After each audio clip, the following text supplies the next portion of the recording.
എന്താ ഇത്? പ്രസവമൊക്കെ പബ്ലിക്കായിട്ട് കാണിക്കുന്നു, ലൈവായിട്ട് കുടുംബത്തോടൊന്ന് പ്രസവം കാണിച്ചിട്ട് പൈസ ഉണ്ടാക്കാൻ ശ്രമിക്കുന്നു. അല്ല, ഇത് ഞാൻ ചോദിക്കുന്നില്ല കേട്ടോ, സോഷ്യൽ മീഡിയയിൽ കുറച്ച് അവരാള ടീംസുകൾ ചോദിക്കുന്ന ചോദ്യമാണ്.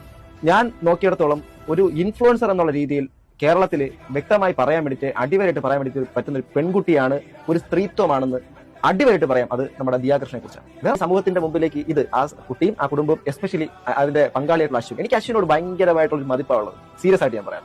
എന്തൊരു പയ്യനാണ്. അത് പാട്ടൊക്കെ പാടി എന്തൊക്കെ തരത്തിലാണ് അവളെ സമാധാനിപ്പിച്ച് കൂടെ നിന്ന്. നമ്മളിപ്പം ഒരു കപ്പിൾ, ഈ അടുത്ത കാലത്ത് കല്യാണം കഴിയാൻ വേണ്ടി പോകുന്ന കപ്പിൾസ് ഒക്കെ തീർച്ചയായിട്ടും നിങ്ങൾ ഇത് കണ്ടിരിക്കണം. ഈ ഒരു വീഡിയോ ഞാൻ ഹൈലി റെക്കമെൻഡബിൾ വീഡിയോ ആണ്. കാരണം റിയൽ ലൈഫാണ്, പബ്ലിക്കിന്റെ മുമ്പിലേക്ക് ലൈവായിട്ട് തന്നെയാണ് കാണിച്ചത്. ആ കുട്ടി എന്താ കുഴപ്പം, എന്താ കുഴപ്പം അതിന്? ഇത് കാണുന്ന ഒരു കൂട്ടം ആൺകുട്ടികൾ ഇത് കാണുന്ന എത്ര ലക്ഷം പേര് കണ്ടു? 37 ലക്ഷം പേര് കണ്ടു. വാവ്, ഗ്രേറ്റ്. ഇതിനെക്കാട്ട് നമ്പർ 1 ട്രെൻഡിൽ നിൽക്കുക. അതിനെക്കാട്ട് കൂടുതൽ ആൾക്കാർ കാണുന്നത് ഞാൻ ആഗ്രഹിക്കുന്നത്. കാരണം ഇത് കാണുന്ന പുരുഷന്മാർക്ക് മനസ്സിലാവണം എന്താണ് ഒരു പെണ്ണ് അനുഭവിക്കുന്ന പെയിൻ എന്നുള്ളത്. അതുപോലെ തന്നെ പെൺകുട്ടികൾ വിവാഹം കഴിക്കാൻ വേണ്ടി പോകുന്ന പെൺകുട്ടികൾ ഒക്കെ ഒന്ന് മനസ്സിലാവും.